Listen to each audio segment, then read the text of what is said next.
Thanks for coming, everybody. It's great to have some people here, especially at the end of the week. I'm expecting most people on the blended program will be exhausted by Thursday, so thanks for being here. So I'm assistant professor in the philosophy department, and last semester I was blending PHI 180, which is critical thinking. So to start off, let me just say a little bit about myself. So this is the first time I've blended a course, and I've never taught an online class before, and I've never even taken an online class before. So I was a total novice to this, and in fact my IT skills are pretty basic as well. I use Word and PPT, Excel, I send emails, I surf the web, and that's about it. It's about as far as my IT skills went. So this was a pretty steep learning curve for me. Not quite as steep as that. And as you'll notice, the crazy guy on here is doing free climbing. So he's got no support whatsoever. But when you do blended learning, you actually do get plenty of support from Settle. So although this was completely new to me, in terms of learning all the IT skills that I needed, I was meeting Tendai from Settle for an hour every week throughout last semester, at least for the first 8 weeks, I think. And that was an enormous amount of support. So you don't need to feel like you're climbing a crazy rock without any supports. And so first, if you're about to blend, you may have been thinking about this. First of all, you need to decide what you want to do with your course. So, you're moving a certain percentage of it online, but you need to decide, well, what are the students going to be doing for that 75 minutes each week or whenever it is online? And then you need to figure out how to do it.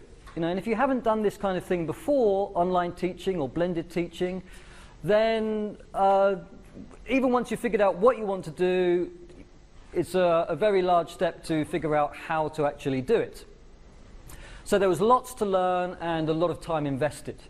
I really got very little research done last semester. Nearly all my spare time was spent preparing for the online classes. It was a massive investment of time. But I think it was worth it. So, don't let that put you off. So a little bit about the course I was blending. Well, PHI 180 Critical Thinking, it's a Gen Ed course. Normally get about 40 students per section. I'll be teaching multiple sections per semester. This semester I'm due to teach 3 sections of this course. Philosophy department normally runs about 12 sections per semester. So it's a big course. It's an iBook-based course already. I may talk a little bit about that a bit later on. That's not really key to blending, but it is worth, particularly if you use your own materials, it's worth having an iBook for the students to use. And just to say a little bit about what we do, the students learn the basics about arguments. So they learn what is an argument, learn how to identify premises and conclusions within arguments. There might be multiple premises, multiple conclusions. Learn how to analyze the structure of the arguments, so arguments can come in different structures. Understand the concept of deductive validity, inductive forcefulness, and be able to apply these to particular arguments. And learning about various fallacies. So most of this probably doesn't mean much to you, and it's exactly the same for the students. They have no idea what this is about. These are all quite abstract ideas, and it does take them quite a lot of time to understand it. But the reason I mention all this is that I do think this course is very well suited to blended learning, because you have some sort of abstract concepts to learn as a student, and then you need to do lots of practice looking at arguments and deciding, is it valid or is it not valid? Is it forceful or is it not forceful? Is it sound or not sound? Does it involve a fallacy, which is a kind of mistake in an argument? If it does, then which fallacy? So it's not lots of essay writing. Instead, it's applying fairly small ideas to many arguments. And that's the kind of thing that you can quite easily move online. You can have some nice short videos explaining the idea with a few examples, then get them practicing it with quizzes online, and then moving on to the next idea, another short video explaining it, etc. So I think some courses lend themselves very well to blended learning and moving online. Others, it's more difficult. But this one, I think I was quite lucky. It's really very well suited. By the way, feel free to interrupt at any point if you have any questions. Okay, so just to say a little bit about why I blended the course. Well, I wanted to promote independent learning among the students, get them learning by themselves online, taking responsibility for their own progress in education, and to become less reliant on spoon feeding by the instructor. So this is one of my main motives. And I wanted them to develop their time management skills. Because, you know, if it's a class that's going to be moved online, they don't need to come to the classroom to do it. They don't have to do it at the normal time of the class, but they do need to do it at some point during their day. It gives them flexibility, but you'd be surprised how many students fail to get around to doing that. That really amazed me. They just don't manage their time well. So this is something that I wanted to try and get students used to, because when they get out to the real world, you know, that's a skill they're going to need. Also, I was attracted to blended learning because I thought it would improve the pedagogy. One of the things I picked up from the first symposium that was hosted here on blended learning was, you know, how useful it seemed to me video and audio resources would be outside the classroom. So in the classroom, you can make your classes engaging, but when the students leave the classroom, very often they're just stuck with a book. It might be a physical book or an e-book or an iBook, but it's a book. Whereas I think if they have some video and audio content outside the classroom, that can make studying outside the classroom more engaging. That was my hope. So I use lots of interactive videos with embedded questions. So again, one of the points that I picked up from the first symposium was that if you just put a kind of hour video online, watching the instructor, they're better off in the classroom. Blended learning or online learning works much better with short videos, you know, 12 minutes kind of maximum, 6 minutes is great. And so short videos, that holds their attention better with questions embedded within them so that it's interactive. I thought that sounds, you know, really very engaging, very useful for them to have outside of the classroom. So I wanted to take advantage of that idea. As well as the videos, I give them lots of online quizzes which don't actually count towards their grades, the practice ideas in the online classes. And one of the things I liked about this is, you know, you give them more practice, you can give them lots more examples, as many as you can upload online. And for students who make mistakes, you can give them feedback. So very often I'll present students with an argument which I know 90% of them are going to say it's not valid, but it is valid. Or they're going to say it's valid when it's not valid. You know, I can anticipate the mistakes that they're going to make. And with this online thing, I can, you know, the good students who get it right can just move on to the next question. The students who struggle and get the wrong answer, they get given some feedback explaining what I know will be the common mistake that they have probably made. So that's a big advantage. In the classroom, it's hard to give individual feedback because, you know, you can't go around and say, did you get it right? Okay. Did you get it right? Oh, you got it wrong? Let me tell you why. You can't go around the classroom doing that for everybody. If you explain the common mistake to the whole class, then the smart students get bored, you know, because they didn't make the mistake, they want to move on. And if you don't explain it to the whole class, then the slower students need that feedback and will miss it. So you get more individualized feedback on blended learning, which I thought was a great idea. So I'm just trying to understand. So if somebody says it's a valid argument or it's not a valid argument, yeah. And they mark it incorrectly, yeah. then you have an explanation below it, like, you know. Exactly. Yeah. So there may be 10 questions. At the end, they get their score, and then they can view all the questions, see what answer they give, see what the right answer was, and get an explanation of what the common mistake is that they probably made.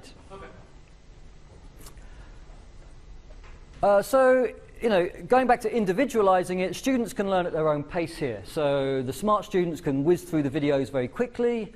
The slower students can watch the videos again and again until they understand it, spending as long as they need. A little story, when I was living in Korea, I used to go to this library to do my research, and I noticed a lot of the students around me were watching these educational videos with an instructor writing on the blackboard, but the instructor would be whizzing along at high speed. And it seemed like they were watching these videos at double speed. And this is actually something that I discovered you can do very easily. So if you have a smart student, often what I'll be saying in the video, they already understand it. So one thing that they can do is speed it up, and they get through it more quickly. And that's what I do online all the time now. If I want to learn how to cook something online, or whatever else I might be doing, learn how to use a new piece of equipment, I go to YouTube and I watch the video at like double speed or 1.5 times the speed, and you can move through it more quickly. So this is something that I mentioned to the students as well, because the very good ones whose English skills are good, they can speed me up to move me along. The students whose English skills are not so good, they can slow me down to follow it more, so they can catch the words more readily if they need to. And the other thing that I was attracted to blended learning for was because I wanted to, what that should say there is raise student achievement. So one of my frustrations is that the content that we teach on our courses very often has to be quite basic because the student achievement is not that high. There's much more interesting things that I could be teaching them if their attainment was higher. And my hope was that if blended learning is as successful as I imagine it can be, then maybe that can raise their attainment, and once their attainment is higher, then you can start raising the standard of the material on the course. Okay, so that was kind of a long-term goal. It remains to be seen whether that's going to be possible, but that was one of my hopes. Okay, so how did I blend the course? Well, let me just keep an eye on the time here. I think I've got my... Oh, there we go. Is that right? No. Yes. It is it? Yes. Okay. Okay, so I began by blending 25% of the course, which is the minimum. You can do, as I'm sure you know, 25 to 70%. But I thought I'd start cautiously with 25%, see how they get on. Once I've taught it for a couple of semesters, if all is going well, then I'll blend more. If they're struggling with it, then maybe stay at 25%. So 25%, by the way, that's 8 classes. If you're teaching 2 classes a week for 16 weeks, it's 8 classes. So I had 1 online class per chapter of our iBook, and there were 5 chapters. So that's 5 classes moved online. 1 online class taking students through a sample midterm exam, and 2 online classes taking them through sample final exams, which takes us up to 8 online classes. So that's how I started it off, and I hope to blend a larger percentage in the future, move more of the content online. Each online class follows a roughly similar format. So each online class will have about 5 to 7 short videos. Some of these will be as short as 3-minute videos or 5-minute videos. In some cases, they might be quite long, up to 12 minutes. Okay, that's about the longest, was 12 minutes. Typically, there'll be 5 or 7 in 1 online class. Each video focuses on a different basic idea or skill that they need to learn, gives some examples to illustrate it. And then, as I mentioned, I've embedded questions in there along the way. So they're not just watching me talk for 5 minutes. Every now and again, the video stops and prompts them with a question, which they need to answer in order to move on with the video. In addition to the videos, I also have, roughly 6 to 9 online multiple choice quizzes run through Blackboard, which don't count towards the grade. Okay, it's just to practice. For the most part, it's practicing what they just learned in the previous video. So it's normally video, quiz, video, quiz, okay? Alternating. They watch the video, learn the ideas, practice it. And the quizzes, not only do they practice, but they often go beyond, okay? Because there are lots of kind of mistakes students make. I don't want to have to go through all those mistakes in the video because it will get too long. So I cover some of the common errors in the video, and then I include a few tricky questions in the following quiz and include feedback on it to explain other common mistakes. So to get the full material that I want them to learn, they need to do the videos and the quizzes. There'll be bits that they can only pick up doing the quizzes. Sometimes the quizzes will be a kind of warm-up quiz before their next video, to get them ready for the next video, but what they're about to learn. And I also would include, at the end of the online class, if they're about to take an assessment, like a real quiz in the classroom, which, by the way, I normally run online anyway, but in the classroom. If they're about to take a real quiz in their next class, then they'll have a sample quiz exactly like the assessment they're about to do on their online class. So they know exactly what to expect for their real quiz in the next class. And then they get to see how well they can expect to perform at their current level, and they can get feedback on the answers that they got wrong, so that hopefully in the next class, when they take their real quiz, which counts towards their grade, they can perform a bit better.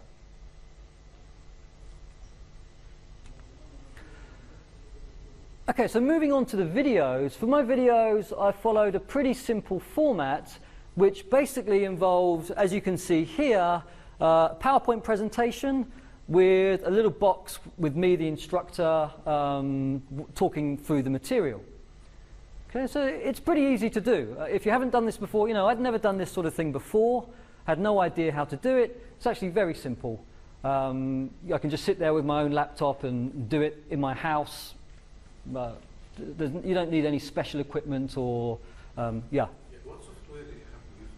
I'm about to talk about that actually, but yeah, good question. I ended up going, I tried a few different things, which I'm going to explain, but Panopto is the one that I thought was the best that I found. That other people may be able to find even better stuff, but Panopto was really good because it's integrated with Blackboard well. I'll say a little bit more about it in a minute. But that's what I would recommend. I also use SmartInk, although, so often during a class I'll want to, start drawing on the presentation. Let's see if this works. Yeah, okay, so you can draw various things. I wanted to be able to have that function, which I use extensively in the classroom, on my videos. And in the classroom I use SmartInk, but actually PowerPoint also has this draw function. If you see this little pen down here, and that's what I was using on my videos. So that's the basic format, PPT, me presenting in the corner, a bit of annotation drawn on as I go along. So initially, coming back to that question of what I used, I was using ScreencastOMatic, which I used to make the basic video with the PPT and me. And then that would download onto my hard drive. I then need to upload that onto YouTube. And I don't want everybody in the world being able to see me on YouTube, so I'd have to make sure that's unlisted. And then export that into PlayPosit, where I can then edit the video and add questions. So that was what I started off doing. And there were some good features about this. PlayPosit allowed no forward skipping, so students can't skip forward in the video. They're forced to watch the whole video. Big plus, I like that feature. Varied question types, so you can do multiple choice, multiple answer, true, false, fill in the blank, rearrange the scrambled words, fill in an answer, just write an answer. I've got varied question types in PlayPosit, again, like that. Captions were available, so if the students are having a hard time following what I'm saying, they can just put the captions on. I'm not a big fan of captions actually, but because I find them distracting. But perhaps if you're struggling with the language, then it may well be very useful. But the downsides were this is a real hassle having to use 3 different websites. The video quality that you get on ScreencastOMatic is very poor unless you're paying. It's okay on the PPT, but the little box of the instructor is very poor video quality. And it doesn't integrate well with Blackboard. So what I had to do in Blackboard was upload a picture, do a hyperlink on the picture, they click on the picture, it takes them out of Blackboard, into PlayPosit to then do the video, which is not very good. It's not too bad, but not ideal. But now I do it all through Panopto. And this has many good points. You only need to use one website, as it were, which is all integrated into Blackboard. Much better video quality. As I say, it's integrated into Blackboard. And there are multiple ways to view the material. I'll show you what I mean by that in a little while, but there are different ways that students can view it. Do you use some special camera or microphone? No, nothing at all, just what's in the laptop. But, if Settle can do much higher quality videos for you. I mean, what I did was fairly basic, all through my own laptop. But they've got like a really high quality studio where they can make, really impressive looking videos. So if you want to do something more complicated, you can do that. Someone is wondering, it looks like 800, but it's good quality. You can buy it on You can write it down, then it's going to write out something there any. See the note with Python. It is plug and play. That's nice one. And can they borrow that from Settle, or would they need to buy it? You need to buy it. Need to buy that one. Through the college. Okay. Okay. It's not Okay, so downsides, there are a few things, that I'd like to see improved. There is fairly limited question types, so there isn't scope for students to write an answer. I'd quite like them to be able to do that in some cases, rather than just selecting an answer, actually do a bit of typing. It allows forward skipping. I find that really annoying. The student can skip forward to the next question without bothering to watch. Well, what I liked about PlayPosit was it forced them to watch the whole video. They can't skip right to the end, it will only skip to the next question. But no, I'm not so happy about that. Plus, I'd also like to be able to get the analytics, by which I mean obtain all the answers that the students select on the questions that are embedded in the video. That's very complicated to do. I gather that Professor Hassan has managed to do that for his course, which runs through Panopto. But my guru is Tendai, and he said, not easy to do, something we can work on for the future. So it may be possible to do that in the future. But it doesn't matter too much, okay? So I haven't been collecting the data on their answers to questions in the video, so I don't know who got the questions right and who got them wrong. But it doesn't matter too much because I've got all those quizzes. As I mentioned, it's video followed by quiz, video followed by quiz. And I can scoop up the data on the quizzes so easily through Blackboard Grade Center. So I can keep a close eye on how they're performing. Yeah. in terms of teaching rules, I think most of the courses are about like 3 credit hour courses. Yeah. So since this is your, if I understood you right, is was your first course to blend. Yes. So in terms of credit loading or teaching loading, Yeah. how did you manage or budget your activity to fit it within the 3 credit hour teaching load, or was it at the expense of other activities or responsibilities? Well, normally I'd be teaching 16. I'd be there for 16 weeks in the classroom twice a week. When I blend, I just remove 8 of those classes, so I'm not in the classroom, and instead they have like a 75-minute session online. So it's removing classroom time, replacing it with instruction online using videos and quizzes. So this is what I'm getting at. Preparing the videos. Yeah. How much time? An enormous amount of time. So that's exactly. Yeah. what So yeah, I spent a huge amount of time last semester, way more than I'd usually spend. Yeah, Yeah, I mean, what would be your advice to the new faculty members who are actually planning on blending? Well, my advice is, you know, bear in mind that it's going to be a massive commitment of time to begin with. So you should choose a course that you're going to be teaching often. You know, if you can get a course like I did where you're teaching multiple sections every semester, then that's great because you invest all that time to begin with, and then you know, after that you're going to be benefiting from that every semester thereafter. So you don't want to do it for a course which you're only going to teach once every 5 years or something, and then move on to the next one, because you're going to be investing lots of time with little benefit, you know, in terms of running the course again. So yeah, I mean, yep, don't be under any illusions. It is a big investment of time. At least the way I did it was a big investment of time. Other people may have other ways to do it, which isn't quite so time consuming. But the way I did it with, you know, like 5 or 6 videos for every class and multiple online quizzes, setting all that stuff up is time consuming. But you might find more efficient ways to do it. You know, think as creatively as you can for the courses that you're doing. So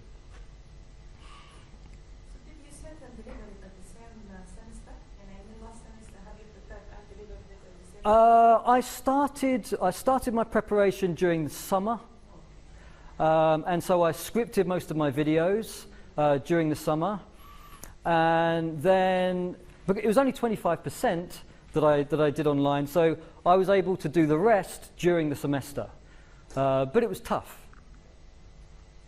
Yeah. So I mean, I think other people started the semester before, and I think that would be a smart way to do it.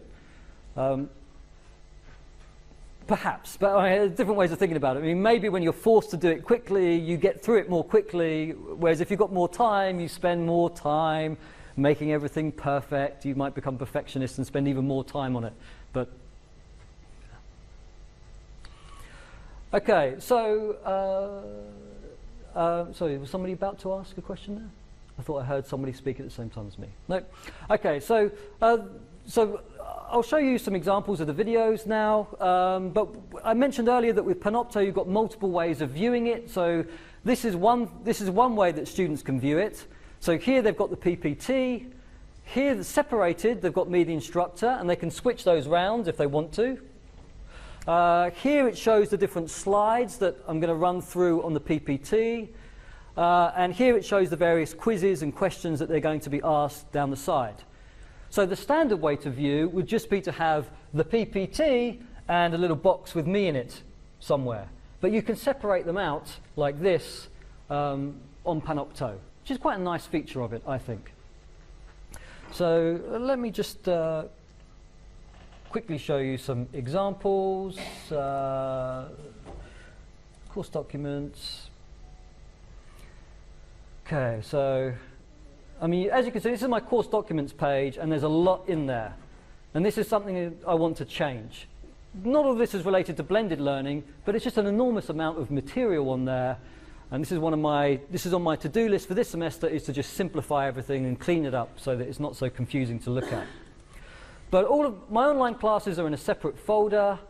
Here's an example of one which just uses ScreencastOMatic and YouTube, no embedded questions. We've now covered the material on the first part of the critical thinking course. In this online session, we're going to practice for your first quiz. The first part of the course will be about... You can speed me up.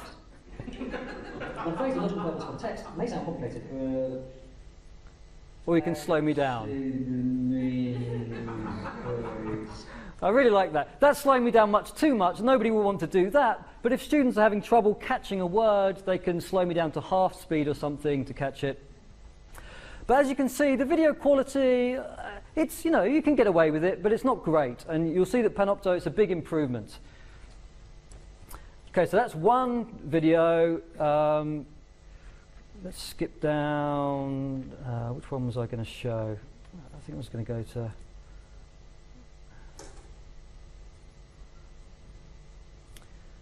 go to another video which uses Play Posit. So that one was just ScreencastOMatic and YouTube with no embedded questions. Let me show you one which uses Play Posit and has the advantage of embedded questions. So you notice that the YouTube one, you just click on it and it works, you're still in Blackboard. Whereas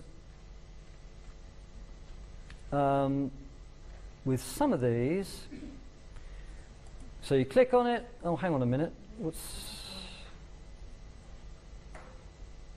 this? Oh, maybe this one says the new gen. I think this one may be Panopto and ScreencastOMatic. But this one, good. First, the plot wasn't plausible because of operation to destroy Bond's memory. Just speeding it up a little bit. Second, the movie just seems to steal action sequences from the upload routes. So here I'm presenting an argument, and I'm going to want students to answer questions about it and figure out the structure. Label premises and conclusions, and then try to draw a diagram to show the argument structure. So pause the video now and do that. Once you've finished, press play and we'll go through it together. Okay, so here it's asking them a question. I've already done this, but you know, if you retake here, you've got the questions. One thing that students find a bit confusing is that, you know, suddenly they're presented with a question, but they've lost the PPT, you know, so they can't look at the argument to figure out what the answer is to the question. So in order to do that, you need to close it down and then press play again, and it will take you back to the question. Okay, so that's it. It would be nice if you could see the question and the PPT, so you can look at the argument that you were working on. But it's not too bad. So you know, just select any answer here. Blah blah blah. So a few questions here. How many conclusions are there? How many argument indicators are there? Blah blah blah. Tells you how many you got right. You can review it, see your answer, and see the right answer. You can retake the quiz if you want to. So these are quite nice features. Again, this is running through Panopto, I believe. Okay, so this first sentence says the new program is not good. And this is one of the other things that I wanted to be able to do. As you can see, I'm kind of Now, is that an argument indicator or not? I'm annotating onto the PPT as I go, drawing on there. And that's, you know, something that I do a lot in the classroom, wanted to be able to do on the video. So I was very happy about that. Let me see if I've got... so I was using my mouse actually, so I would, if we go back to the PPT,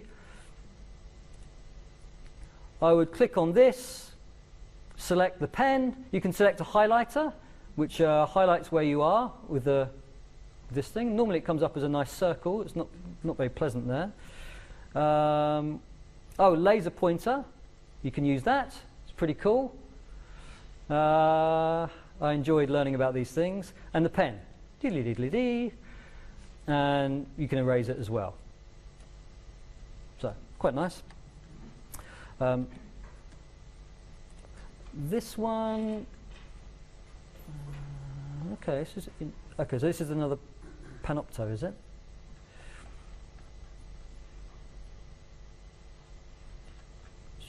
Let me just check that again for a minute.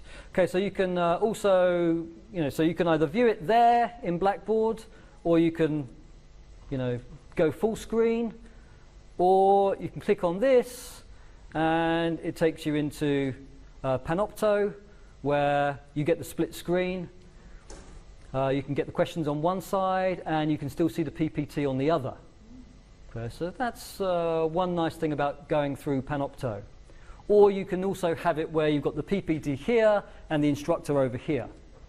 So there's quite nice things you can do with the videos.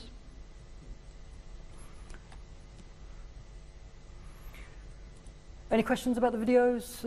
I think that's really all I needed to show you, how they work, what it looks like. To what degree did the videos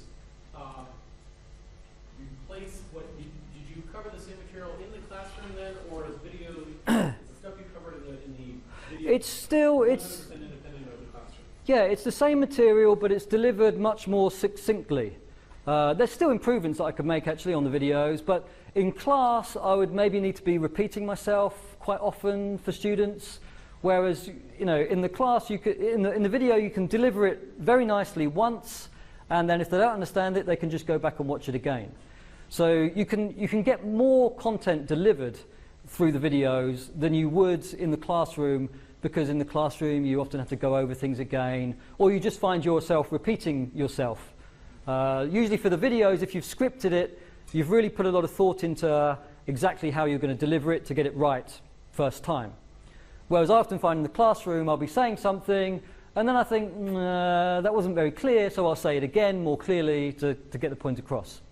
But yeah, it's basically the same material, but thought through much more carefully and hopefully deliver better. We have seen Blackboard Ultra, collaborative Ultra. Oh yeah. That might be more interactive with the students. Sure. But the problem is you need to define a specific time slot. Exactly. But still this can be recorded. So, and broadcasted as a video, so students can later on go and see. Right, right. So as we see here, we have the pros and cons. What do you suggest about this? How do you try to use the collaborative? I haven't. I did try to use it once for a different course during summer school, and I used the wrong one. There's Collaborate and Collaborate Ultra, and one of them doesn't work. That's the one that I tried to use, and it was just a big flop. No, it's not something that I've incorporated into my blended course so far. It's maybe something I can think about for the future. One of the things I'd like to, as I mentioned a bit later on, improve on is to vary the format, because I'm using the same format again and again. And so I need to think a bit more creatively about other ways to do things to keep students engaged. And that might be one possibility. You know, it's there at the back of my mind to use Collaborate Ultra, but I haven't found the right way to do it yet. Yes? Just a comment on Dr. Khaled's commentary.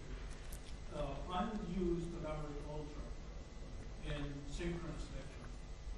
That you are lecturing, let's say, from, I think Dr. Panopto is sitting at the end of the first bench, and he was attending a conference. The lecture from there synchronously, so the students are there at the same time, but location-wise they can be anywhere. And it can be recorded and then shared as an asynchronous tool after that to review.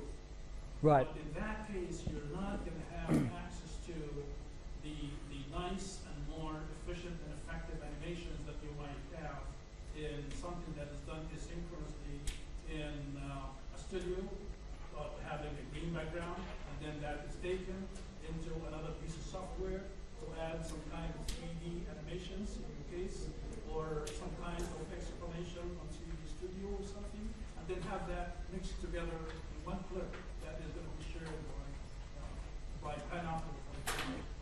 So as instructor, you can actually pick and choose which suits the course, and you can use both, of course.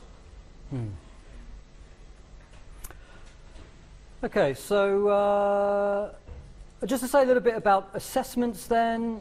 I've made extensive use of Blackboard for assessments, so doing assessments online but in the classroom.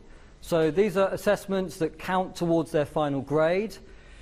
If you're doing the kind of course that makes use of multiple choice quizzes, then it makes a lot of sense to move it online. If your course is more essay based, then it's going to be harder to make use of the online stuff. But so the way that I did my quizzes that are multiple choice ones is to set up a large pool of questions, and then each student will take the quiz and be given a random sample of those questions. And this greatly reduces the opportunity to cheat, because the student next to them will be doing a different set of random questions to the one that this particular student is doing. I use a Respondus lockdown browser, which stops them from changing screen to go into Messenger and ask people the answer, that kind of thing. I use a no backtracking rule, which students hate, but I do think it's useful to stop them from, to reduce the opportunity to cheat again. And the no backtracking rule means that, once you've answered the question, you can't go back and look at it again to change your answer. So, you need to prepare students for that and tell them in advance you need to think very carefully before you answer the question, because you aren't able to go back. So it's a bit of a controversial one, that one. But the advantages are students get their grades immediately. As soon as they finish the quiz, they get their grade. And it reduces human error in marking. You know, if you've got a large section of like 40 or 60 students and you're marking all these quizzes, you know, it's mind-numbingly dull, and the opportunity, you know, the possibility of making mistakes creeps in. You can mark an answer right when it's wrong, or wrong when it's right. And then when you add up the score, you can make a mistake there as well. So there are all sorts of chances for human error when you're doing it on paper, which are just avoided with Blackboard. But as I mentioned, it's not suitable for all courses or for all assessments. You might have a course where you can use it for some assessments, but not others. Tracking student progress, this is something that I didn't really understand how to do well throughout last semester. And I only started to learn about it when I was watching the videos for the last symposium, the second symposium. I couldn't make it to the actual symposium, but I did watch most of the videos which were posted by Seto online. And they had some great hints for how to track students' progress. So what time do you want me to stop for questions, or shall I just... It's up to you, but like 5 minutes. Okay. Okay, I'll just try and whiz through some of these things. If you want to ask me about them afterwards, feel free to do so. But you've got retention center, the activity matrix, and the activity and grade scatter plot. These are really simple ways to see which students are underperforming. So to give you an idea, in the retention center, here I've blocked out the students' names, but you get a bar at the top telling you which students, how many of your students are in danger of underperforming, failing or getting a poor grade. And it assesses them relative to different factors. Have they been online? Have they accessed the course at all? If they've accessed it, have they actually been actively engaged? And also, what are their grades like? So the really nice thing is, you know, when you track people's progress, you need it to be manageable. You don't want to be looking at grade center and, oh, what grades has this person got, and looking at every student and then emailing them. This one gives you all the data straight away, and you can just click on one of these. So here I've clicked on this. It's brought up a box. These are students who are not actively engaged. And then you can just click notify, and it will generate an email for all those students. And you can just send them an email saying, Retention Center has brought it to my attention that you have been not been engaged online. This puts you in danger of getting a bad score or even failing. Come to my office hour and see me. Or you can say, I'm going to be following you. So you can select students to follow. I haven't quite figured out how to do that very well yet, so it's something I need to figure out.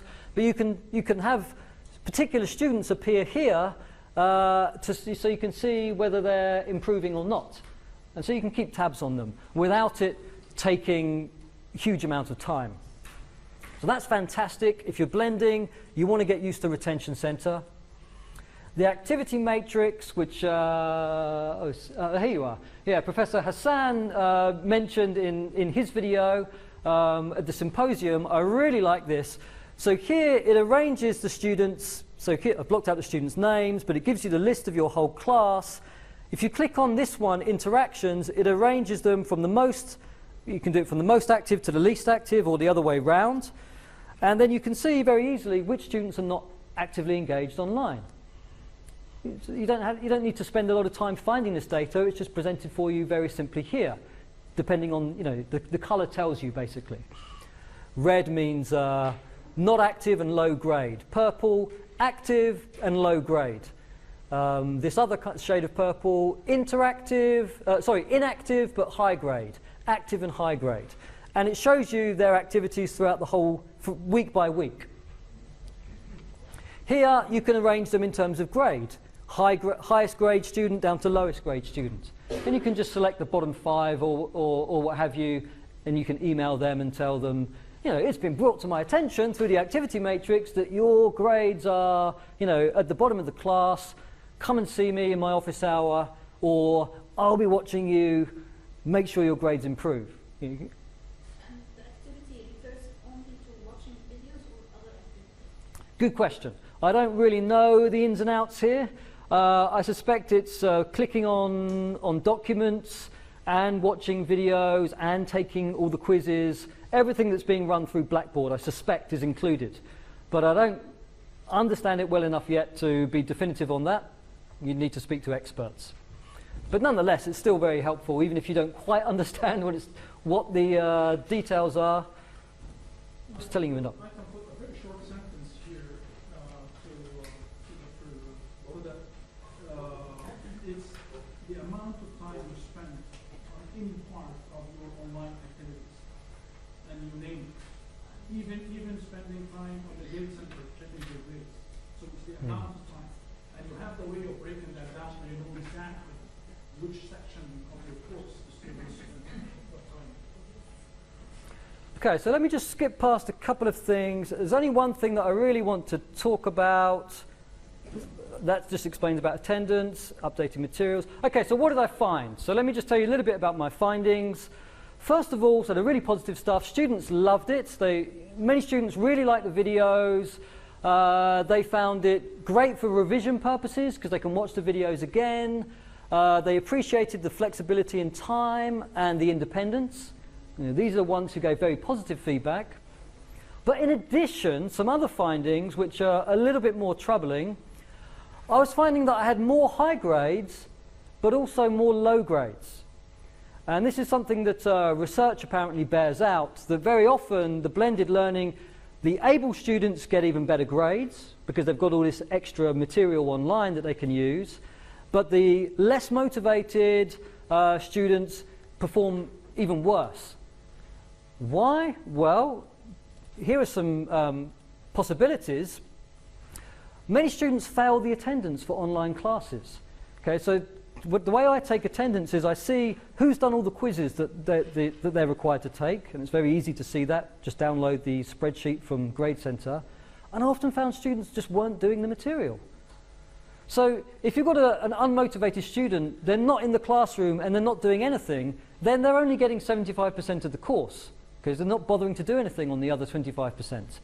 So of course they're learning less and they're going to perform worse. I found a higher dropout rate than I've ever seen before. So even though some students really liked it, other students were dropping out. And there's some mindless participation online. So students know that they have to do the quizzes to get marked present, but they soon figure out, I don't need to pay any attention to what I'm doing, I can just select any old answer randomly. So you notice some students have got like 1 out of 10, 2 out of 10, 1 out of 10 for all the quizzes, and you know that they're not, you know, they're just doing the minimum to get marked present. So this, you know, one of the things that I want to introduce, before I wrap up, let me just say this, for this semester, is to open with a quiz that students take that allows them to assess how ready they are for for blended learning. So it's going to ask them questions like, you know, I am very comfortable managing my own time, or something like that. I haven't thought about the questions yet, but they'll select strongly agree or strongly disagree or something in between. I'm happy working online. You know, if something's hard, I'll keep working at it until I get the right answer. These kinds of questions. And then, depending on their answers, that will tell them whether they're the sort of student who will benefit from blended learning or the sort of student whose grades are going to drop further through blended learning. Okay, so this is something to be tackled in the future, these kinds of things. And that's what I'll be thinking about over the next couple of semesters. Okay, I better wrap it up there. Thanks for your attention.